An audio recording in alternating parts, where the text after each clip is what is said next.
Okay, we are recording. So today we'll be looking at range and deviation, and hopefully we'll make it through all three parts of his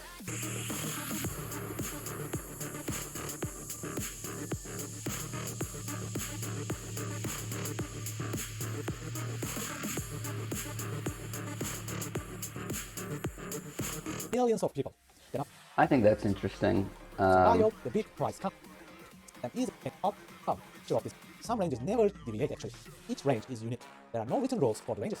Let's check out the structure of this range.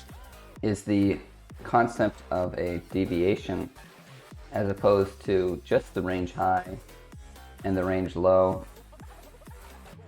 you know, having these deviations as he calls them, where I think the novice trader would try to incorporate them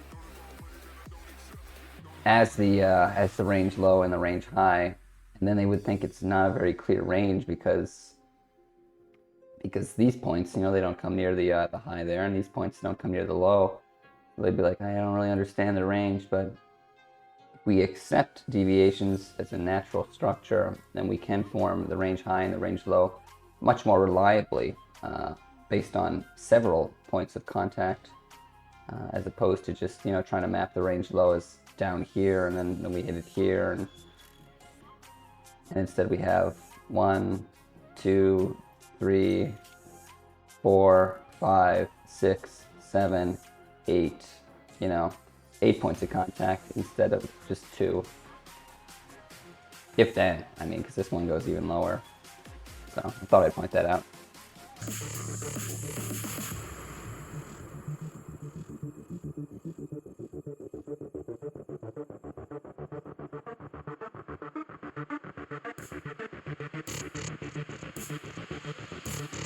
Counted here, but again, use the Hey. path tool and roll the overall path manual that hide the candlesticks.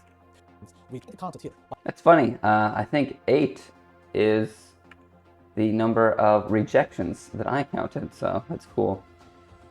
But again, use the path tool and roll the overall path manual that hide the candlesticks. Then start counting rejections and struggle areas to identify the best possible range high and low levels. Now finally you have a range, probably the most possible and best range you can ever draw before. Whoa, wait a second.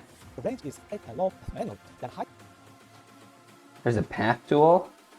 You mean I don't have to use 40 trend lines to trace price? Alright, well that's good to know.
So what we've done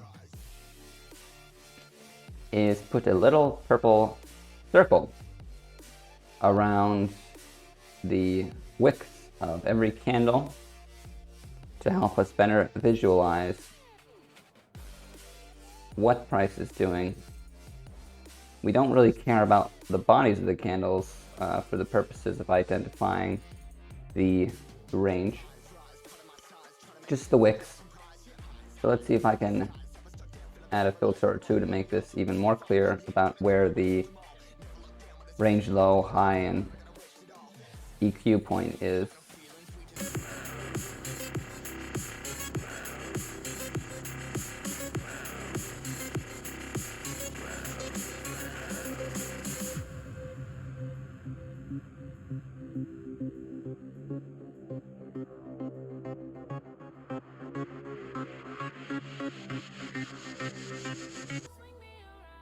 So if we plot a gradient over these points and then stretch them out a little bit, we can see these clear clusters.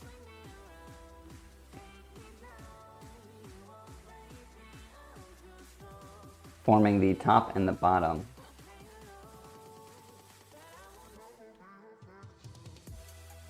Like this is a good cluster, got some more here. Here especially. Same thing on the bottom. And if we plot out the range highs and lows that he drew, we can see that these line up very well.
All right, we probably spent way more time marking up this this range chart than we needed to, but whatever.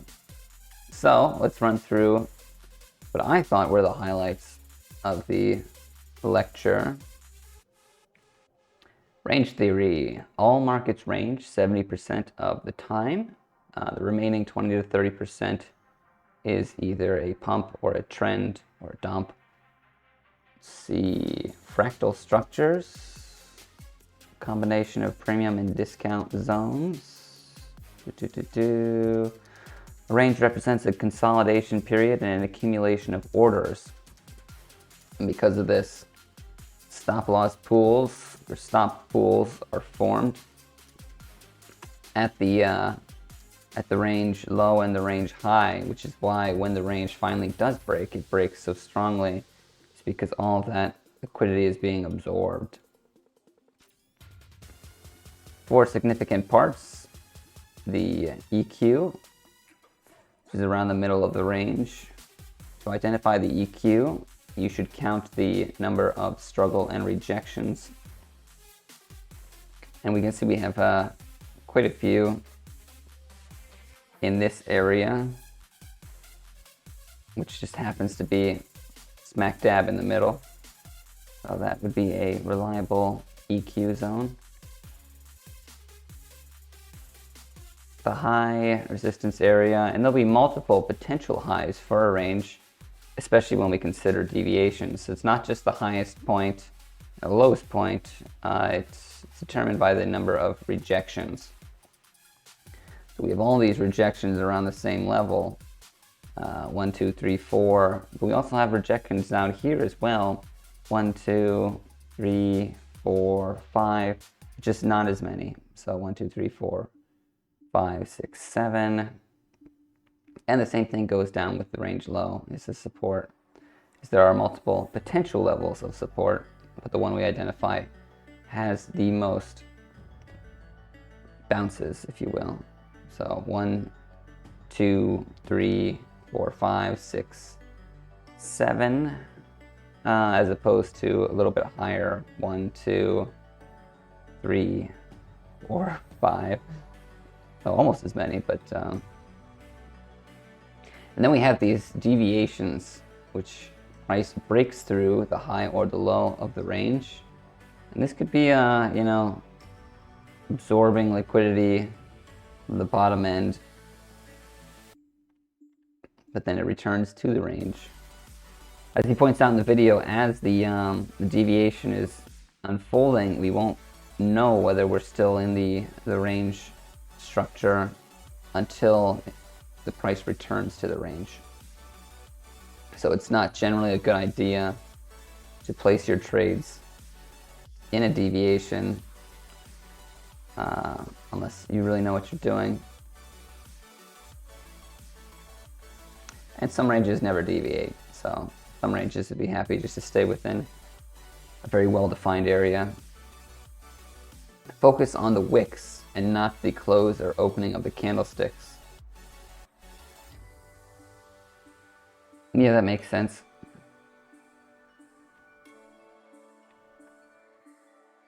Okay. Moving on to part 2, which would be trading strategies based on the range.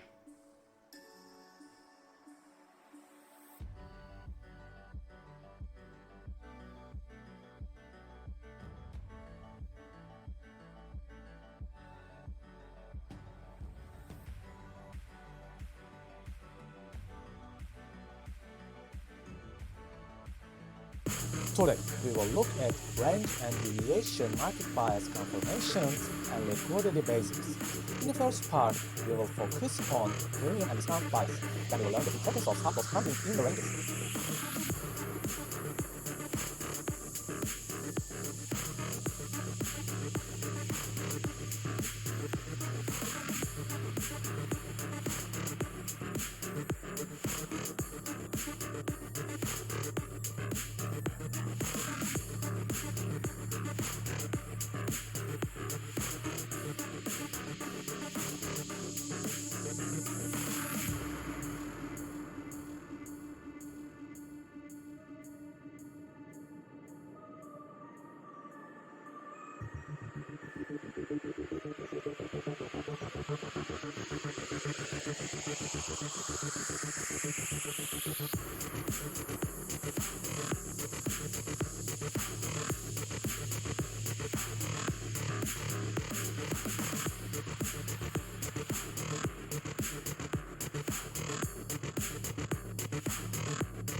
Okay, so the basic concept of the second lecture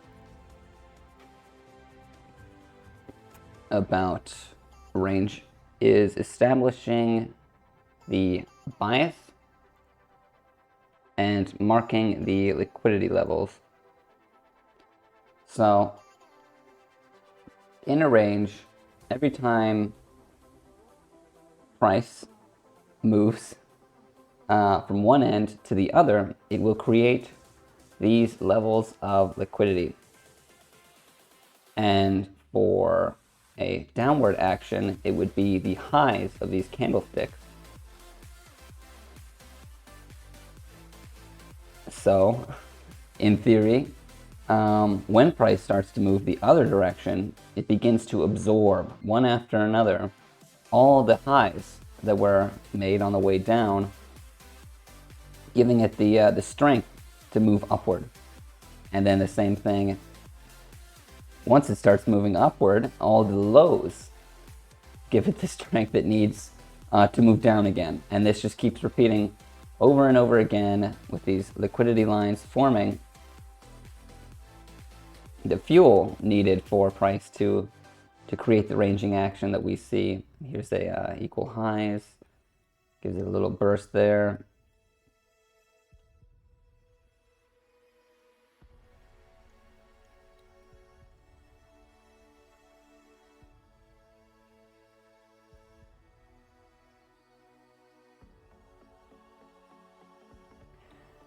And the second thing is the biases associated with the... Oh shoot, I think I mixed my colors up. Oh no, this should be green and this should be red. I won't let that confuse me too much. I will change it before I forget. Anyways, the biases associated with the discount zone will be that price will move upward, and the bias associated with the premium zone is that it will move downward, and once it gets to the equilibrium level, it should face some resistance. Yeah, I need to change that. It's driving me nuts. It's like looking at the color green and trying to say the color blue, or you know what I mean.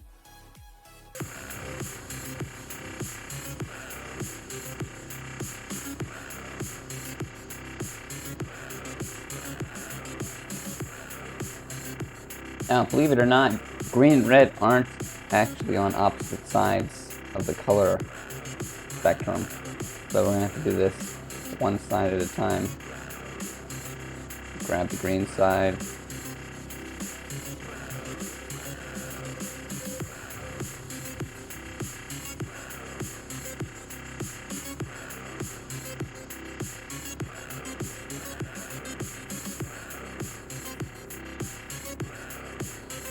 Ah, that is good coffee.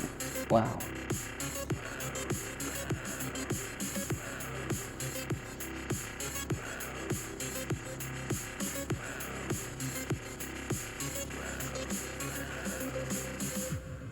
Okay. On to... Where are we?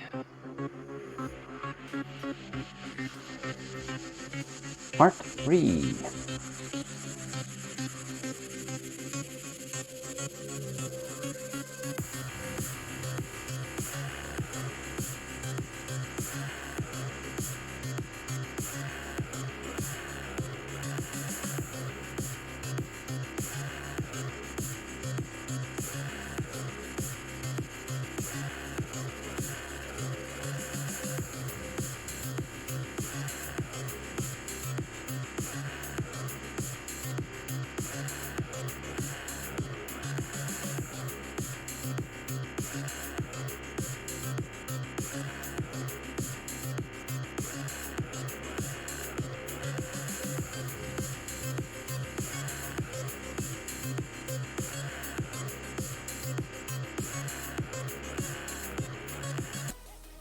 All right, this is a point of emphasis I will draw attention to. It's not specific to the range strategies we're looking at, just general trading advice is how to take profits. Every professional trader I know takes partial profits, every one of them. So keep that in mind as we're trading. And the other thing that he talks about so far is internal versus external range strategies, and it looks like this video will just be internal strategies. And he marks out a few differences between them. Is that internal strategies are generally much quicker. External strategies require low and high time frame analysis. They are formed from multiple ranges in a correlation. Generally, they're more complicated and they need more confirmations. So today we'll be sticking to the simpler internal strategies.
Okay, this is our first internal range strategy, the double deviation.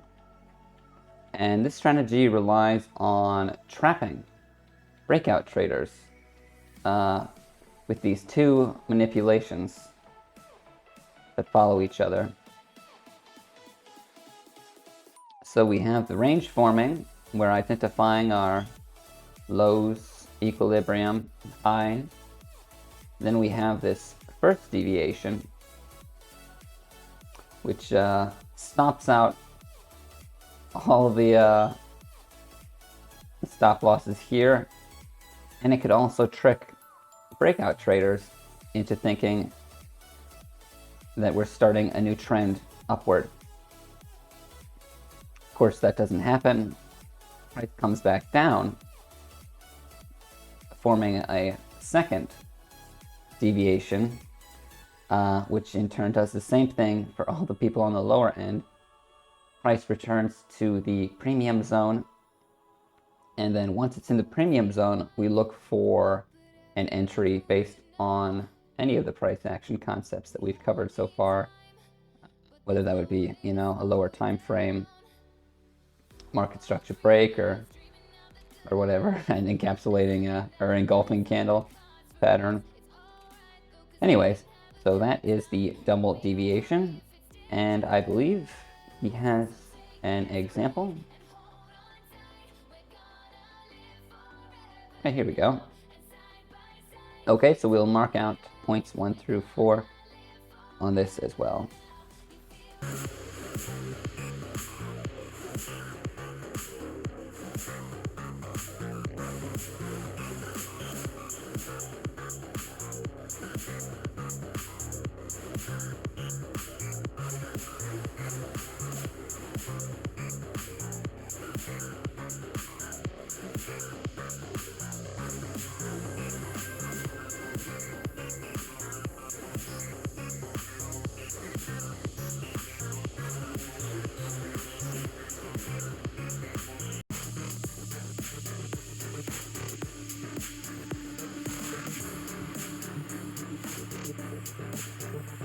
Okay, this is our double deviation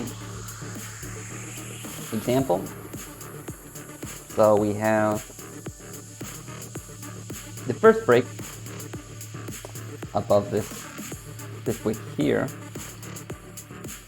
creating the first deviation, followed by movement down to the break of the bottom of the range, forming our second deviation. Price re-enters the premium zone, and then we use this supply breaker block that we formed from this candle as the entry area. And if our stop loss is placed up here and we entered here, I can imagine feeling pretty worried as we were forming this wick. That is that's pretty close. Stop loss is placed at the high of this wick during the first deviation. First take profit is at the equilibrium level of the range, and the second is at the bottom of the range. Of course, it could have been based on something more specific, like an imbalance formed on this area. Yeah, okay, cool.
Okay, I think I'm ready to thumb this one up. Get my timer back on the screen. And I kind of wish he did a better job of explaining this one or breaking down the steps. But if you watched all the videos prior to this one in this series, you should be able to put together the pieces. So I call this the Fib OTE range strategy, and I sum it up as a standard price action trade supported by the intrinsic bias of the range with a Fibonacci OTE confirmation. So let's head over to GIMP so I can zoom in a bit more. Okay, so we have our range well established. So what we'll do now is we'll draw the fib from the bottom to the top, and this will give us the 0.7 to 0.8 level that we're looking for. I could add that in, but I won't. So that'll give us this overlay going across, and the next thing we're looking for is a strong movement from one side of the range to the other, coming all the way up to the top here. Then we have a strong break coming down. So this is our break with the exclamation mark. And it would be great if we could dip below the EQ line for the range and then come back above it again before finding our way back up to the OTE zone, also supported by, in this case, it would be a supply breaker block where we would enter our short going down. And then our target would be, you know, whatever price action suggested to us. Yeah, I like that. Compared to his slide, I think mine is more informative. What can I say? Sometimes I feel like I'm just redrawing what he's drawing, but in this case, I do think I was able to add some clarity, at least for myself. We got about 1 minute left. Yeah, let's just marvel at our work. So today we went over, well, first we defined what a range is and the theory behind why it's significant. We covered the liquidity hunts responsible for reading the movement within the range, as well as plotting them out for our reference. And then we covered 2 of the 6 inter-range strategies. No, I don't think, wow, I didn't put that in. We might go a little bit over today. Yeah, the intra versus external range strategies. Where did I have that? Oh, here we are. Yeah, so I even have some notes on that, don't I? Yeah, internal strategies versus external strategies. Can't believe I forgot to put that in. That would be lost knowledge. Liquidity within ranges. We'll just add a new page here.